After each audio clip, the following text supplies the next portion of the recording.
What's up, family? Gerald the Bossman here. You're tuned into the Bossman Show on AM 1010, AM 1430, 1055 The King. Let the King out at 105theking.com and the Bossman Show at bossmanshow.com. Hit me up on Instagram, The Bossman Show, Twitter at Bossman Show, and Facebook, Bossman Show. It's the Bossman on your radio. Listen to the Bossman Show with your host, JR, Saturdays at 9 a.m. right here on AM 1010, The King. What's up, good people? BetOnline is your number one source for all your betting needs. The latest odds, lines, and matchup reports for baseball, boxing, golf, and more. BetOnline continues to be the fastest and easiest way to place your wagers, including live betting and your favorite casino and card games available to play right from your phone. Head to the website or use your mobile device to sign up today and get in on the action. Remember to use your promo code BELIEVE, B-L-E-A-V, for your 50% welcome bonus on your first deposit. BetOnline, where the game starts. BS3 Network, changing the way you watch TV. Yes, BS3 Network, changing the way you watch TV, covering content and hot topics from A to Z, sports, music, society and culture, movie reviews, you name it, we have it. Check it out on bs3network.com or check us out on Roku, BS3 TV on Roku, as well as check out your favorite podcast on all podcast platforms or Spreaker.com/BS3 Network. You are now tuned to BS3 Network.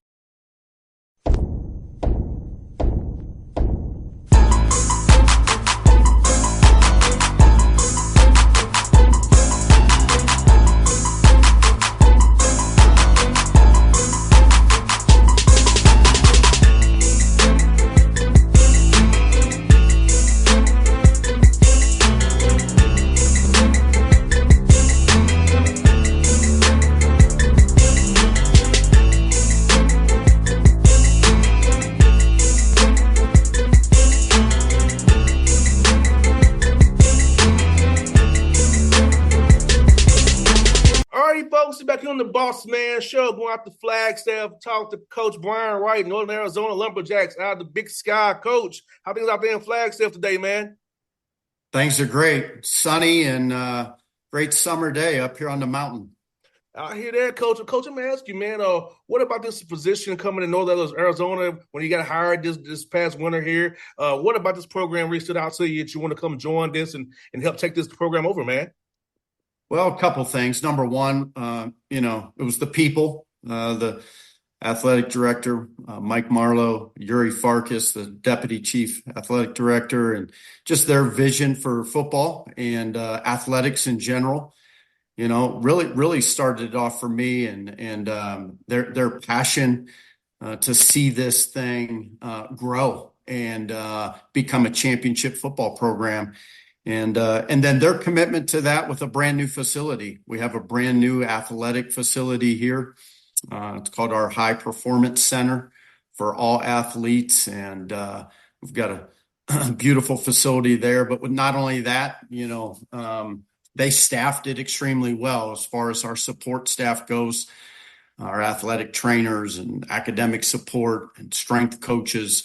So really thought it was set up to be successful, to win here in Flagstaff. And then finally our location, where we're at. We get to recruit the state of Arizona, certainly great football in Phoenix area. We're 6 hours away from Southern California. So a lot of good football played out there. And so I just thought our location, our people, and our facility all added up to a chance for success. I hear that, Coach. And, in college athletics, it's so important to have from the top-down mentality of where the president, AD, support staff, everybody involved is on board and winning, because a lot of times winning takes place outside the field, by things that goes on behind the scenes that most people don't know, being you will understand it. But a lot of those things that happen behind the scenes with that support will lead to W's on Saturdays on the field. You're so right. It's critical to have that support, and we talk to our team all the time. We're preparing to win right now in June. Coming up in July, we were preparing to win, when we first showed up in December. So much of that battle is won or lost off the field. And Coach, how cool has it been to get to know these guys since December through the spring, getting guys to buy in and stay and not leave? Because some guys you didn't recruit, let them to believe in you and your visions. How's that been? How's that process of getting to know these guys and getting them to really trust them, believe in your staff, and learning how to practice, learning how to work out, learning how to watch film, learning how to be a good teammate in your program? How's that been for you, Coach? We started off a little bit slow there. It took a while for that buy-in to start to set in. We had a lot of guys leave even before I showed up. A lot of guys jumped in that portal, I think, not knowing really what was out there, maybe some uncertainty here. But for the guys that have stayed and that remained through spring ball, our chemistry really took off. The guys really bought into what we were doing, not only from a scheme standpoint, but how we were practicing, how we were working, how we were developing relationships with one another, how we were building that team chemistry. So I was really pleased at the end of spring ball, where we had come in the last 5-6 months. I sat down with every player individually after spring ball and had a lot of great conversations, a lot of feedback as far as where we are as a program and where we need to go. So I felt like that journey, that process started slow, as it typically might in these types of situations, but has really come on here in these last couple of months. And Coach, and I think I'm very much a process guy. That's how I've always been in my whole career, about the process. So talk about the process of, again, the process of doing things a certain way, a certain rhythm, a certain flow to it, and it builds those habits you build every day that lead to winning, that lead to that mindset to want to win and go the extra mile when it gets hard. Just push through it and don't let hard stop you. How about that? Because a lot of times people get caught up in the end results, but not after the process. If the process is the right way, the results will come. Yeah, that's absolutely right. We really don't focus on the end result, like you were saying, or the scoreboard. We focus on going 1-0 each day, and we focus on the moment where we're at. Making the most of our meetings, making the most of our sessions in the weight room, our on the field training. NCAA rules allow you to have a couple hours a week right now with them, so we want to make those the best that we can make those, certainly in our meeting time and on the field time. So we just talk about the small victories every day, the growth every day. Our guys building those daily habits. We set out when we showed up, we had the guys fill out a goal sheet, and they had to set their dreams and their long-term goals and then their short-term. But underneath that, we put that daily process that you're speaking of. What do we have to do today? Well, that means maybe for somebody that I gotta show up 5 minutes early to the weight room for extra flexibility. Those small things are the things that we're focused on every day right now. In school, we say B's or better. We want a 3.0 GPA or higher. So everything we're doing academically has to fit within, that process as well. Proud to say our team had a 3.3 GPA this past spring. So some of those things we're starting to see pay off. No doubt, Coach. And like I was telling one of my interns, if I got on the call with you, like, I've done 17 things today already. It's already 3:00 Atlanta time. So I'm trying to teach him, like, hey, man, you have to have a flow to your life, flow to your day, a flow of purpose to what you're doing, son. And you can't just do it. You have to have a purpose to what you're doing. I do interviews. I do sales calls. I talk to you interns. I talk to other people. So I'm doing something productive about day. Every moment is counting. Every emotion matters. And the process matters. I'm trying to teach this about intern here, but playing football for me, those little lessons are being applied in my real life right now for guys who are looking up to me as my interns. That's right. And we hope that what we do here will help change the world, right? We want our guys to be able to take what they're doing here, waking up every morning at, 6 a.m., going to the weight room, getting the extra stretching, going to the nutrition center, getting the nutrition that you need, really pre and post workout. Our athletic training staff does a great job here. So we have a lot of different things our guys do with prehab, on top of what, maybe somebody needs for their rehab, and then those film sessions. So you're right. There's certainly a routine. There's a process to it. And I certainly would think these guys will take it on long after football days are over. Now, Coach, for these summer workouts, Coach, you doing more team drills, more than individual drills to get them kind of prep for fall camp coming up here really soon. 7 weeks time, we have fall camp coming here. So how are you trying to use those hours that the NCAA gives you to maximize, get the most out of it for the summertime here? Yeah, well, so much of it right now is in the weight room with our strength and conditioning coach. He does a phenomenal job for us, and he's a former football player at the collegiate level, so really trust what he's doing, and puts together a great program for our guys. So a lot of it is in the weight room and out on the field with our agility and speed training. And then we take the 2 hours a week that the NCAA allows to get some meeting time. And during that, we'll do some individual work and walkthroughs. So we're getting some walkthrough time where it's low impact, but yet we're getting some high volume work for the guys. And that's pretty much our week here throughout the summer months. And Coach, for you coming up from D2 to FCS, what's the difference for you for recruiting wise, scholarship wise, how that works? Because I know a lot of people don't understand the difference between the divisions. So explain to listenership, what's the difference between like D2 and FCS for scholarships, and how you can split it up and kind of get guys in school that way more so you can FBS level? Yeah. At the FCS level, you have 63 equivalencies for scholarships. At the Division II level, you have 36. At both places, you can break those up. At the Division II level, you can break them up however you want. You can have more than, obviously, the 36. You can have more than the Division I limit of 85 in Division II. So you could have 100 guys on 8 if you wanted to. That's been the biggest change, is just splitting up that money so much in Division II. Here, you don't do that as much at FCS level. We have a nice academic scholarship merit system here at NAU for the in-state students. So it allows us to use some good academic scholarships to maybe add to a young man that, might get partial football. And at the end, we're trying to use our 63 and still fill up 85 slots. So we get the same 85 slots that the Power 5 and Group of 5 get in Division I, but we just have to break it up a little bit more to get there.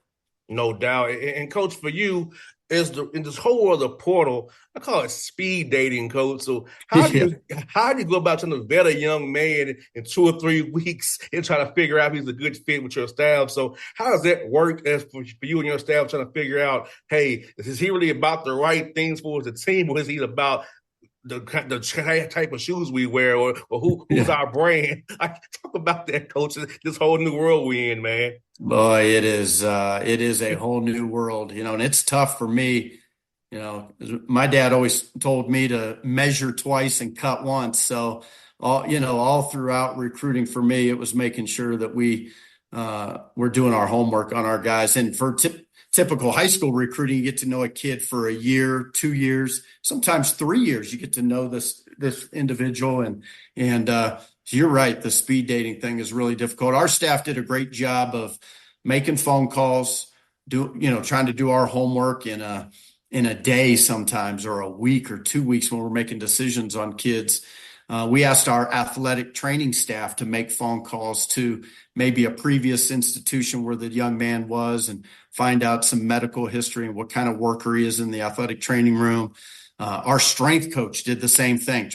He would call a strength coach at the school, maybe the young man's leaving from. So we tried to hit all angles that we could as quickly as we could to find out as much as we can about the young man. And it still was most comfortable for me taking a young man from another institution where I knew a coach really well, where I had had a previous relationship with them, and I knew that coach or that resource was going to give me the honest truth about the young man that we were looking to take.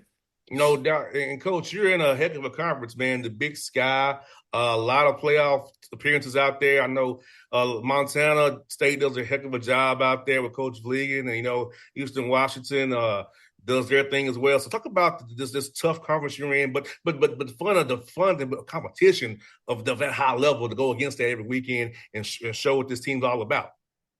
Yeah, I had the opportunity to coach in this conference as an offensive coordinator at Montana State for 2 years. I was there in 2010 and 11, and what a competitive league. Matter of fact, we won the league both years I was there. We came to Flagstaff in 10 and got our butts kicked up here in the Dome, and It proved to me at that time that any given Saturday, you better bring your A game, because really top to bottom, this is a great conference.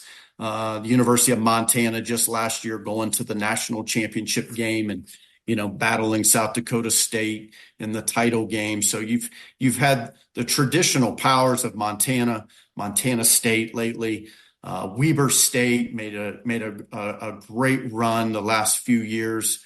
Idaho has really come on strong since Idaho was FCS, then went to FBS, and now back to FCS, and they're in the Big Sky. And really, since coming back to FCS, they've been a top contender in the league. And Sacramento State as well has had a couple really, really good years. So there's just great players out in this part of the country. Great coaching, and I don't think that that's changed since my time that I left. As I start to study these teams, you better prepare to win every single day in these environments. You go and play at Montana State, or you come to our dome and play. These are some really neat environments for FCS football, where the fans show up and the venues are loud. And really, I think an exciting game day atmosphere for our young guys. And Coach, you have a cool non-conference schedule. We got Lincoln from California, Arizona, Utah Tech, and then Incarnate Word. Incarnate Word's been a heck of a football team for many years, and Lincoln's just getting started. But talk about that. Talk about that fun trip to your in-state rival in Tucson against Arizona and challenging your team that way, man. Well, yeah, a huge challenge for sure. Right off the bat early in the season, I think really just to find out what kind of program we have. We're going up against one of the top programs in the country, and certainly have a lot of respect for what they did a year ago, and now with a whole brand new staff that's there at U of A. So certainly a great opportunity for our kids to go compete at a place like U of A in a lot of our kids' home state. So that'll be a big one. And some tough challenges, certainly going on the road to Incarnate Word that has really played really good football at this level for quite some time right now. And so we're excited about it, fired up for the beginning of the season.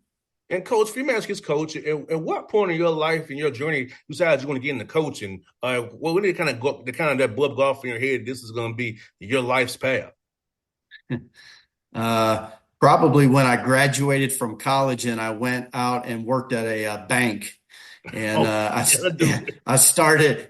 graduated with a business economics degree, went and worked at National City Bank, downtown Cleveland, Ohio. Great place, great people. Matter of fact, I had done an internship there and absolutely loved it. But I went and worked at that bank for about 5 months, and I said, no, I know this is not what I want to do for the rest of my life. And always deep in my heart, I thought that I wanted to coach. Those 5 months at the bank assured me of that. Coach, you made the right call, Coach. You made the right decision, Coach. You sure did. Last one for you, Coach. Like, for you, like, when you're not at that facility, you're not with your staff. Like, how do you kind of get away from the game and just kind of enjoy your life and decompress a little bit, where you're not just so locked into leading this program? So, how do you kind of get some time for you?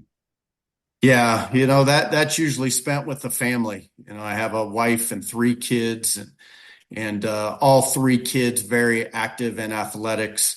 My oldest son plays college football at Mary Hardin Baylor, and my daughter is going to go off to Bemidji State up in Minnesota to play soccer. And then I have my youngest will be a freshman in high school. He's a hooper and runs some track, and so it's always been just hanging out with my family, going to their sporting events, getting out on the field with them, and helping them get better at what they do. That's been the biggest part of it. If we could, we're no longer around any lakes out here, so I got to find some water around here to get out. But usually we would get out on the lake for a little bit in the summer. We're gonna have to find a couple new spots now that we're out here in Arizona.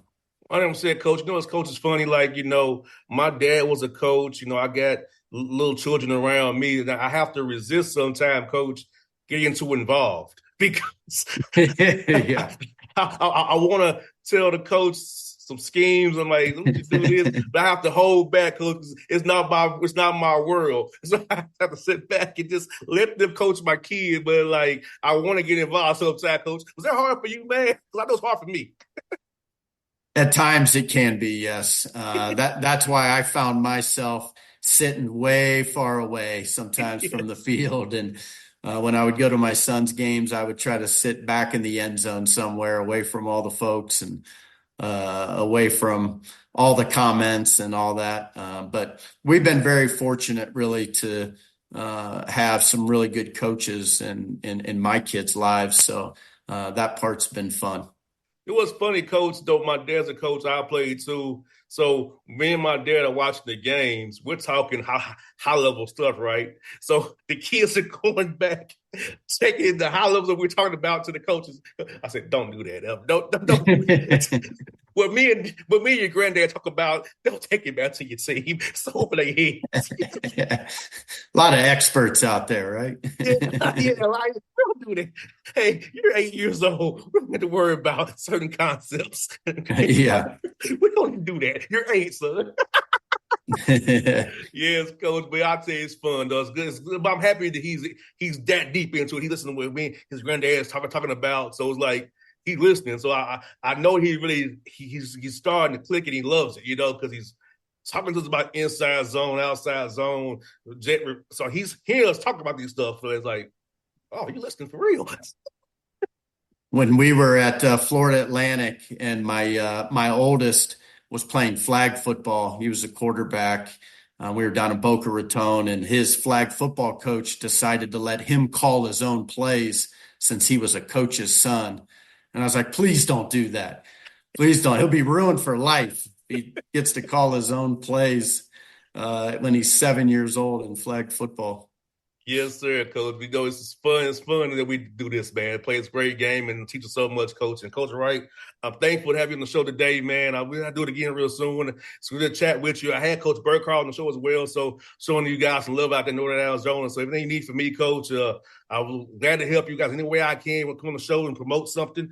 I'm here to help you guys out, man. I love what you all do out there in Flagstaff, Coach. Hey, we really appreciate it. Thanks a lot. Thanks for having me. Go Jacks. Anytime, Coach. Appreciate you, man. All right. See you. BS3 Network. Changing the way you watch TV. Yes, BS3 Network, changing the way you watch TV, covering content and hot topics from A to Z. Sports, music, society and culture, movie reviews. You name it, we have it.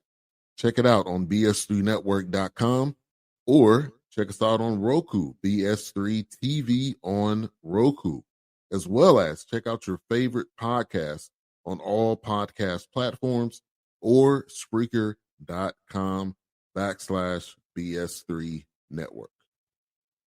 You are now tuned to BS3 Network. What's up, good people?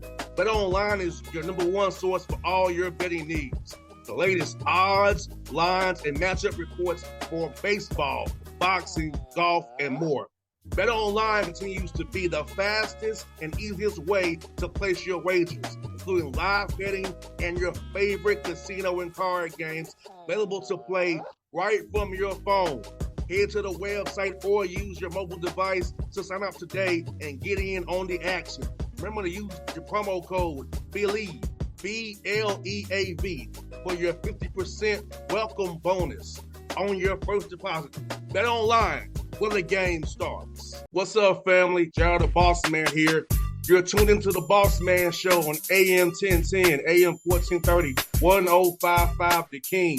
Check The King out at 105theking.com and the Bossman Show at bossmanshow.com. Hit me up on Instagram, The Bossman Show, Twitter at Bossman Show, and Facebook, Bossman Show. It's the Bossman on your radio. Listen to the Bossman Show with your host, JR, Saturdays at 9 a.m. right here on AM 1010, The King.